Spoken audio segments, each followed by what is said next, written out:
Give them the tea. I feel like, especially for someone who's not from Toronto and I've gotten my way into the scene, a lot of people have a clique of their group. And to me, I would love to work with so many of you guys, but I feel like of my past and negativity and things I've done, it keeps in those other people's mind of whoever has said, this is how Naomi is. Without you getting to know me, you're going to agree with that person. And I feel that connection all the time. And I feel like the fakeness. I can't do fakeness. Like either we're sisters or we're not. And it's hard. Well, it's a good thing that you're thinking positive about this. And it's sometimes you have to step away from people to see the big picture. Yes. And in this business and in our business, people aren't always going to love you and aren't going to always like what you do and what you say. I've dealt with that for years, but I learned that if you stay strong and positive and just keep getting up. Yeah, and that's what I've learned. It's very hard in this, and we don't have a lot of bars to fit everybody. And to be honest, I don't like going to a bar and seeing the same person in the same outfit that I saw 2 days ago when I was out performing. And it's like, okay, yes, and that's why I like nowadays, there is so many new queens. That's why I'm like, RuPaul has gotten everyone like hungry for drag and want to put makeup and do this. And there's so many more talented people. But how can we get opportunities for newcomers? And yes, they have open mic, but what's open mic going to do for that person who wants to establish their drag to get somewhere where that person they're looking up to, who's on stage, and being like, how can I get there? And how can that person help that person? Nobody likes to help. Everybody likes to be like, me, which is understandable, but if it's always me, and not teaching one another without me reaching out, then it's like, where are we going as a family in the drag world, you know? Well, like you said, there's so many new girls and new people coming out to perform, and RuPaul has opened the door for a lot. Living here in Toronto, I find that there are very few gay entrepreneurs, and mainly the queens, they think big, but they don't think big. Now, they want to be a part of these big shows.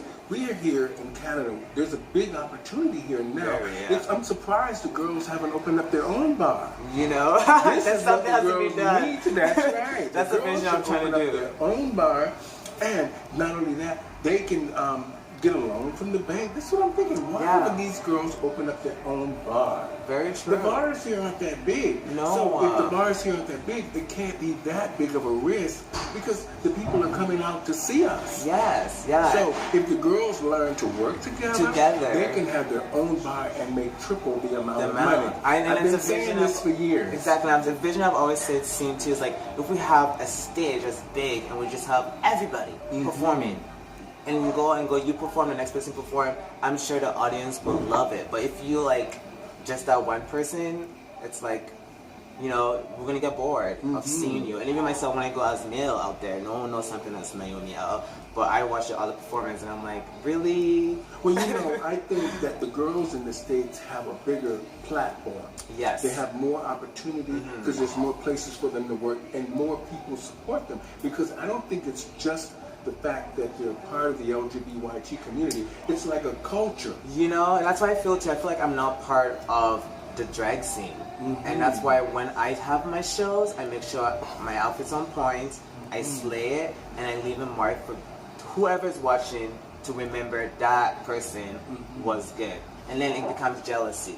But I'm like, don't be jealous, other queens, is because you're out here all the time. I'm not doing it all the time like you. I wish I can, but I don't have the opportunity. I've messaged the bars, but the bars don't reach back sometimes. And it's like, who am I supposed to talk to do shows like you girls? And you ask the girls, who is helping you to get shows out there?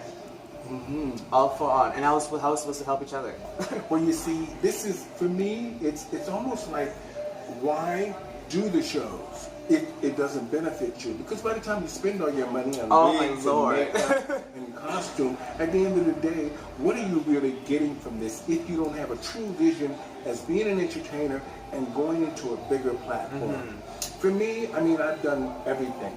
And now I'm doing my talk show because I really want to educate people about our That's business. amazing, yes. And let them understand the grit, the grind, how we live still in yet a positive society, but yet we still don't make enough money and we still don't get enough respect, even though we're entertaining and making thousands of people happy and lots of people It's rich. hard. And at the end of the day, we're still doing what they did back in Stonewall days, where the queens were the ones standing in the front getting egged, but yet they pushed on. Yeah. Now, you say you model. Yes.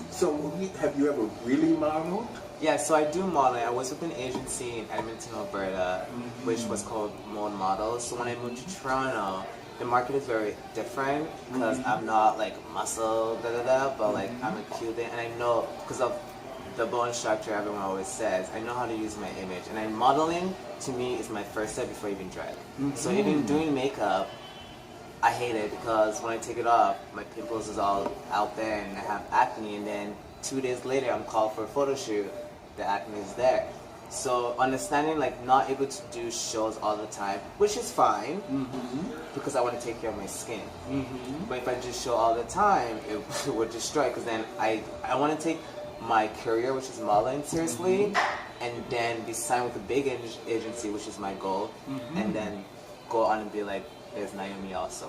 That's my Now, secret. when you think about the business of drag, do you think there's a real market for you? Where do you see yourself in 10 years? Do you think you can really make money in this business in Toronto?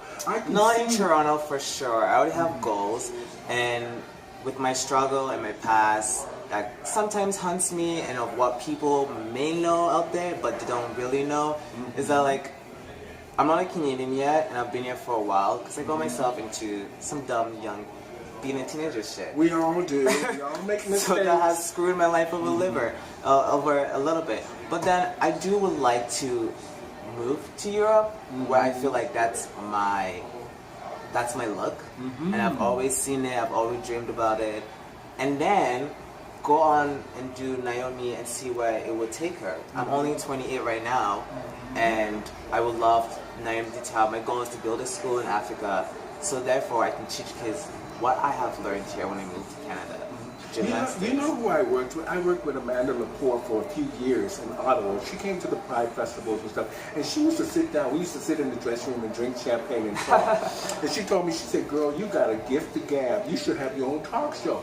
But she told me that she was modeling, and she showed me all these pictures, and I couldn't believe it, because you know she's only like 5'4", 5'5", and I was a model. I thought, if she can do it, you can do it. Yeah. Okay. Yeah, and everything is very possible. And one of my favorite girl and artists in this is Cardi B, because she started from nowhere. And she's built up, you know? She's trying to do a trademark with that. Or I can't even do her. But, you know, it's not, and that's another artist that I actually look up to in a way that's like, wow, like you've actually talked your talk. If you don't express yourself, no one understands you sometimes. And sometimes it's hard to express yourself because everyone's mindset is so different and everyone's opinion is bullshit. So you have to always think of you, what comes first, and that's what I feel like. So what are some of your most real life achievements, or what do you really want to achieve? Like, what is it that Naomi wants for Naomi? I would like to just, I love performing, I love dancing, and honestly, it's not being cocky in a way, it's like I know my talents, I know what I'm worth, and I would like Naomi to just, I would like to put a big production one day that is a vision I've always thought of in my head, and sometimes I feel like, does it have to take to put on a big show for you guys to see how talented I am, or how, like, you know, how amazing this person is? But I don't know what to do. But Naomi has a lot to go on, and before when I started doing the drag too, I didn't know anything about makeup. So with Young, gifted, and black. nothing. So my Yes. friend was doing my makeup all the time, and then of course the rumor is, people like, Naomi doesn't know her doing her makeup. yeah, she can perform, she's no way. Because in this drag, you need to know how to do your makeup, you need to know how to sew, you need to know how to lip sync. So guess what? I learned, and I now can do my own makeup. I'm gonna be honest with you, Naomi. Nobody taught me nothing.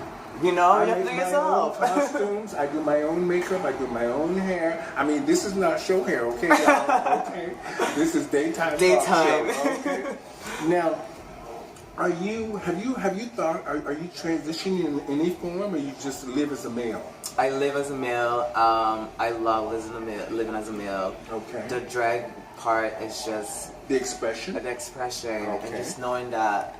Actually, the first time I did drag tour, I respected women so much because the pain of being this beauty and putting on, looking always good, and put on the heels. It's a lot of work. Yes, it is. It's a lot of work. Now, family.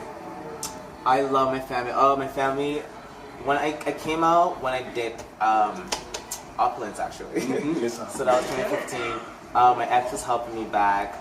And then when they first saw me as Naomi, they're like, what's going on? Are you transitioning? I'm like, no, it's drag, it's art, it's making me money to survive in Toronto. And my mom flew down like a few years later. Last year actually, she came to my first drag show. And the most response I got to was being African mother. Oh. Because most Africans would not tolerate that. I hear some of the discriminations and the backlash that happens with that. I'm glad you're here to explain that to us. Now, how did your mother feel about the show? What did she think of the show? What did she think of the surroundings of it? What did she see? Like, did she see, like, she? Okay. My mother is very quiet and shy, like me. A lot of people who don't know I'm shy and quiet, to be honest. But like, she liked the fight. It's an art performance wise, and she respected. And now I just feel so much comfortable more that I can post as dressing up as this as my boy page or my Naomi page, because I like to keep those different with business, and that's what she always do. So her watching it with my sister was amazing, and now I have the whole family who still lives in Africa loving it. So it's for me, I don't know what they're thinking, but I hope that they're moving forward in life to understand this is a generation that, you know, there's gays, there's lesbians, there's drag queens, there's drag kings, all of that. So it's like being an African mom, I feel like she has come a long way, and I am blessed to just have a mother like that. There you go. That's all. She's no one blessed. can tell me nothing. So, do you feel that young people should come out earlier, be more open with their parents, or should they first see a doctor or talk to a friend? What do you think? Like, if you're feeling different than, let's just say if you're feeling like you this is what you want to do, and if you're gay or you're straight and you want to try new things, you think people should be open and honest? What's your advice to young people? Honestly is the best policy. You have to be honest within yourself, and that's the only reason why you're gonna love yourself, and somebody is gonna love you too. And that's the best answer I can say, because if you're not opening up about yourself, then you're very closed in, and demons attack you, I say. So if you want to get into drag, do it. You may look terrible, but it's a step by step. It takes process, and you learn about your own face, and you learn about yourself, and you learn about your true friends. Because I've learned too, as I'm growing, getting older, I'm learning that I'm losing friends slowly. I don't know why. Is it because you're growing? I'm growing, you know? So it's like, no one's, and I don't even like to party anymore, and one drink would get me like tired or whatever. I didn't even barely drink. But like, and even when you're doing shows, know that you're doing business. You're working. It's not all the fun's and games. Yeah. Sometimes you have to understand the end result. You gotta pay the rent or the mortgage. You know? Now, are you happy? I'm happy, actually. I'm blessed, I should say. I'm always blessed because no one's happy. Because right now I'm stressed out. But I'm blessed, and I just thank God for like to continue to bless me and to guide me through my journey and where it's going to take me. And that's what I'm looking forward see where it takes me. Well, I'm glad that you were on my show today because I really wanted to have you because, like I said, you were young, gifted, and black. Thank you. And I thought, from watching your pages, you had an interesting story. So I'm glad you shared it with us here on the Stephanie Stevens Show. Girl, we are going to carry on. We are going to carry on. And then my final thoughts. Okay. I just want to say, people, be open-minded. And remember, we all have different ways we express ourselves. And to the older people, we are never too old to learn and listen. Exactly. I want to just say thank you to The Drink for the support of the Stephanie Stevens Show. Thank you very much, Jimmy. Thank you, Naomi Leon, for being on my show. Thanks for having me. Thank you, everybody out there. We'll see you next time. Young, gifted, and black. Amen. Miss Naomi Leon. Thank you. Thank you.